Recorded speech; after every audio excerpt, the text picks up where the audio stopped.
नमस्कार, जय हिंद। उज्जवल भारत के इस नए अंक में आपका हार्दिक अभिनंदन एवं स्वागत है। दोस्तों, आजकल एक नया प्लान चल रहा है। मुख्य विपक्षी दलों के द्वारा प्लान बनाया जा रहा है और उस प्लान की पर अमल भी किया जा रहा है। आपने संसद में देखा होगा, कांग्रेस के श्री राहुल गांधी जी लगातार हमला कर रहे हैं। बेसिर पैर का हमला वो लगातार करते हैं, अब भी कर रहे हैं। पहले नरवणे जी की किताब के बारे में उन्होंने बोलना चाहा। जब स्पीकर ने कहा कि अभी ये प्रकाशित नहीं हुई है, इस पर आप बहस मत कीजिए, तो उन्होंने जिद कर लिया कि नहीं, मैं जरूर बात करूंगा। इसके साथ फिर वो राज्य रेल मंत्री बिट्टू साहब से भिड़ गए, उनको गद्दार कह दिया। इसके बाद जब अब नरवणे जी की किताब पर FIR हो गया, तब उन्होंने तुरंत चुपके से उस बात को करना बंद कर दिया। अब पूरा प्लान उनका दूसरा बन गया, और उनका प्लान नहीं, ये पूरे विपक्षी दलों का प्लान है कि अब किसी तरह से कोई आंदोलन की तैयारी किया जाए। अब आंदोलन करने के लिए इनको कोई मसाला नहीं मिल रहा था, वो दुर्भाग्य से मिल गया। मिल क्या गया, ये पहले लगातार अनर्गल प्रलाप करते रहे कि मोदी जी के दोस्त ट्रंप जी हैं, गले लगाते थे, उनको भारत में घुमाते थे, कहते थे मेरा परम मित्र है, तो ट्रेड डील क्यों नहीं किया ट्रंप ने। इसके साथ मोदी जी झूठ बोलते थे कि मेरा दोस्त है। देखिए, इनके दोस्त ने इनके ऊपर 50% का टैरिफ लगा दिया। इसके लिए लगातार मोदी जी को टारगेट करते रहे, ट्रंप को टारगेट करते रहे, मोदी जी को लगातार चढ़ाते रहे एक तरीके से कि वो ट्रंप की बातों का कोई जवाब देके लड़ाई कर ले या देश में टेंशन हो जाए। लेकिन मोदी जी एक बहुत जुझारू दूरदर्शी नेता हैं, उन्होंने इनकी बातों का कोई जवाब नहीं दिया। ये लगातार प्रलाप करते रहे कि किसी सूरत से दोनों देशों में लड़ाई हो जाए, लेकिन मोदी जी शांत रहे और धीरे धीरे करके उन्होंने ट्रंप को मजबूर कर दिया कि एक डील वो करने के लिए आज तैयार हो गए। इस डील में कृषि और दूध यानी डेयरी उत्पाद को भारत सरकार ने अपना क्षेत्र मुक्त रखा है, खोला नहीं है। ये बात पर ही बार बार ये ट्रेड डील रुकी हुई थी, लेकिन आज भी मोदी जी ने यह बात को तय किया कि डेयरी उत्पाद और कृषि क्षेत्र किसी भी कीमत पर अमेरिका के लिए खोले नहीं जाएंगे। इसके बाद अभी डील हुई नहीं है। जो उसका प्रारूप आया, उस प्रारूप पर ही समस्त विपक्षी दलों ने आक्रमण करना शुरू कर दिया। किन्होंने भारत को बेच दिया। अब इनको लगा कि डील हो रही है, अब क्या कहा जाए। अभी तक कहते डील क्यों नहीं हुई, अब डील हो गई, 50% टैरिफ क्यों हट गया। अब इनके बारे में लगातार ये प्रलाप कर रहे हैं कि मोदी जी ने देश को बेच दिया। क्यों बेच दिया?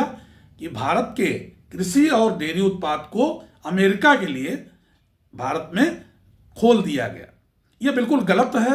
लगातार भारतीय जनता पार्टी, भारत सरकार के मंत्री इसको बता रहे हैं कि कोई डील ऐसी नहीं हुई है, हमने कृषि और डेयरी उत्पाद के लिए अमेरिका को हरी झंडी नहीं दी है। लेकिन समस्त विपक्षी दल के लोग अब लगातार ये प्रेस कॉन्फ्रेंस करके अपना अनर्गल आरोप लगाना शुरू कर दिया, चपकाना शुरू कर दिया, कि जिससे देश की जनता में, किसानों में कम से कम भ्रम की स्थिति बने। जैसे पिछले चुनाव में आपने देखा था कि 400 के पार जाने का उन्होंने अर्थ लगा दिया कि आरक्षण समाप्त करने के लिए भारतीय जनता पार्टी 400 सीट मांग रही है। उसी तरीके से इस आंदोलन को आगे बढ़ाने के लिए लगातार गलत बात की जा रही है कि भारत ट्रेड डील में किसानों के ऊपर बहुत बड़ा आफत आ गया है। आज जितने विपक्षी दल हैं इस मामले को लेके आगे बढ़ चुके हैं। अभी ट्रेड डील हुई नहीं है, लेकिन उन्होंने हर किसान नेताओं को इस पे भड़काना शुरू कर दिया है। कुछ एक किसान नेता तो पहले से तैयार बैठे हुए हैं, वो उत्तर प्रदेश के चुनाव का इंतजार कर रहे हैं। उसमें पश्चिम उत्तर प्रदेश के श्री किसान नेता, कथित किसान नेता मैं कहूँगा, राकेश टिकैत जी हैं। इसके साथ साथ एक कथित किसान नेता योगेंद्र यादव जी हैं। पंजाब के नेता हैं, हरियाणा के नेता हैं। हरियाणा के ऐसे नेता हैं किसान के जो चुनाव लड़े और अपनी जमानत जब्त करा बैठे हैं। ये सब शांत बैठे हुए हैं और इस बात का धीरे धीरे प्रचार कर रहे हैं कि अमेरिका के साथ भारत ने ट्रेड डील में किसानों को ऊपर बहुत बड़ी आफत ला दी है। ये पूरे प्लान के साथ हो रहा है। और आप देखेंगे ये अभी इलेक्शन का इंतजार कर रहे हैं भारतीय उत्तर प्रदेश का, क्योंकि वो जानते हैं कि दिल्ली का रास्ता उत्तर प्रदेश से जाता है। तो किसी सूरत से उत्तर प्रदेश को डैमेज किया जाए, उत्तर प्रदेश को डिस्टर्ब किया जाए चुनावों में।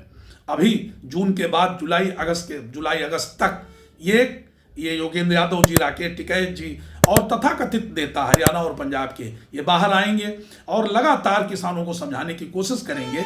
वो इनके किसान, स्पेशल किसान जो हैं, उनको समझाने की कोशिश करेंगे, क्योंकि किसान तो बड़ा सीधा साधा होता है, उसको ये सब नेतागिरी से मतलब नहीं होता। उसको बरसात से परेशान है, आंधी तूफान से परेशान है, वो गरीब है। लेकिन ये तथाकथित किसान नेता जितने हैं, ये उन क्रीम किसान नेताओं को, जिनके पास करोड़ों की संपत्ति है, जो 2-4 करोड़ रुपए जमीन बेचकर रखे हुए हैं, उनको इकट्ठा करने का प्लान बना के रखते हैं और उसी की पूरी तैयारी चल रही है।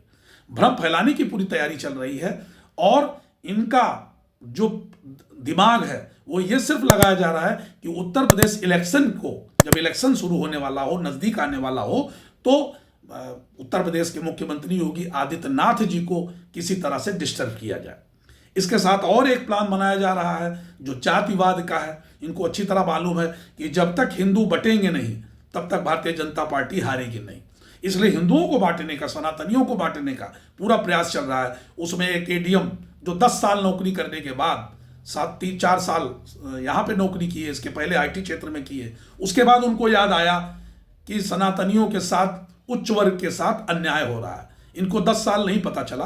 अलंकार अग्निहोत्री जी को, एक पंडित जी, और उन्होंने एडीएम से इस्तीफा देके आखिर अपने दिल की बात जबान पे मथुरा में ला दिए कि मैं एक पार्टी बनाऊंगा, उच्च वर्ग की पार्टी बनाऊंगा। वो ब्राह्मण वर्ग से हैं, ब्राह्मण ठाकुरों में लड़ाई करवाने का प्रयास कर रहे हैं। अभी मुक्तेश्वर आनंद महाराज जी ने भी प्रयास किया प्रयाग में कि किसी सूरत से सनातनी बटे। यूजीसी की तरफ से भी प्रयास किया गया कि सनातनी को बांटा जाए। ये सब पूर्व प्लान के साथ हो रहा है। ब्राह्मण समाज के अलंकार जी को शायद मालूम नहीं कि वो ब्राह्मण समाज से हैं। ब्राह्मण समाज में तो शायद उनके ससुराल पक्ष के लोग भी उनको वोट नहीं देंगे, ये उन्हें मालूम नहीं है, आगे पता चल जाएगा।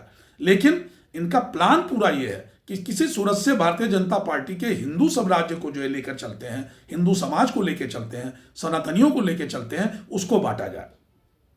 उत्तर प्रदेश में अखिलेश यादव जी भी परेशान हैं। उनका एक मुश्त वोट बैंक पीडीए जो कहते हैं, यादव समाज और मुस्लिम समाज, पिछड़ा समाज कहते हैं, लेकिन मेन मुख्य यही हैं, यादव समाज और मुस्लिम समाज। उसमें बहुत बड़ा डेंट ओवैसी जी लगाने के प्रयास में है। उन्होंने बिहार में ये करके दिखाया, महाराष्ट्र में करके दिखाया और अब उत्तर प्रदेश में आने की तैयारी कर रहे हैं। इन लोगों के ऊपर घबराहट छाई हुई है, कांग्रेस घबराई हुई है, समाजवादी पार्टी घबराई हुई है कि अगर कहीं ओवैसी जी यहाँ पे आ गए तो क्या होगा। इसके लिए पूरा प्लान बनाया जा रहा है कि किसी सूरत से सनातनी हिंदुओं को बांटा जाए, जिससे भारतीय जनता पार्टी को डेंट दिया जाए। इसके साथ साथ श्री राहुल गांधी जी और समस्त विपक्ष इसमें लगा हुआ है कि किसी सूरत से भारतीय डील को किसानों के मध्य प्रचार किया जाए कि ये बहुत बड़ा धोखा हुआ है और देश को बेचा गया, और आपके किसानिक सामग्री को या डेयरी उद्योग को या खेती उद्योग को अमेरिका के लिए खोल दिया गया। ये पूरे प्लान के साथ हो रहा है।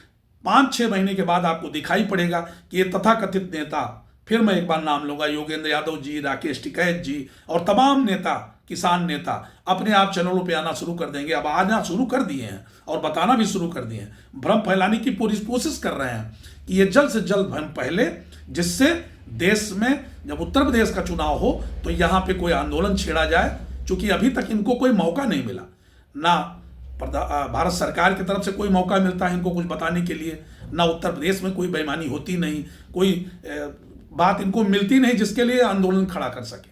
समस्त विपक्ष दल वाले परेशान हैं। राहुल गांधी जी तो इतना परेशान है कि किस सब्जेक्ट को लेके बोला जाए उनके खुद नहीं समझ में आता। इसी तरह समस्त विपक्ष वाले परेशान हैं। अब ओवैसी जी को लेके परेशान है, कांग्रेस तो परेशान है, संसद में वो बता ही रहे थे, और यहाँ पे मुख्य विपक्षी दल श्री अखिलेश यादव जी परेशान है। और इन सबको मैनेज करने के लिए पूरा विपक्ष लगा हुआ है कि हिंदू समाज को अगर बीजेपी को हराना है तो जातिवाद में बांटा जाए, जिस तरह से भी बटे, चाहे वो हिंदू मुस्लिम हो, चाहे वो हिंदू ब्राह्मण और ठाकुर हो, चाहे वो अनुसूचित जाति और पिछड़ी जाति हो, हर जाति को लड़ाया जाए और एक नेता तैयार किया जाए जिससे इनका वोट बटे और हमारा वोट ना बढ़ पाए। इसका पूरा प्रयास किया जा रहा है। किसान आंदोलन की तैयारी की जा रही है और 4 महीने 5 महीने के बाद आप देखेंगे ये सब तथाकथित नेता सड़क पर आपको दिखाई देंगे। इसके लिए भारतीय जनता पार्टी और समाज को शायद तैयार ही हो रही होगी। भारतीय जनता पार्टी ये बात जान रही है, समझ रही है और वो भी अपना चाल, अपनी प्लान तैयार कर रही होगी। और नहीं तैयार कर रही है तो ये बहुत बड़ा डेंट देने वाले हैं, या डेंट नहीं दे पाएंगे तो एक अराजकता का माहौल खासतौर से उत्तर प्रदेश में पैदा जरूर करेंगे। आगे 2-4 महीने के अंदर आपको ये सब दिखाई पड़ने वाला है और ये आपके समझ में भी आएगा जो आज मैं कह रहा हूं। आगे मिलते हैं फिर। जय हिंद, नमस्कार, थैंक यू।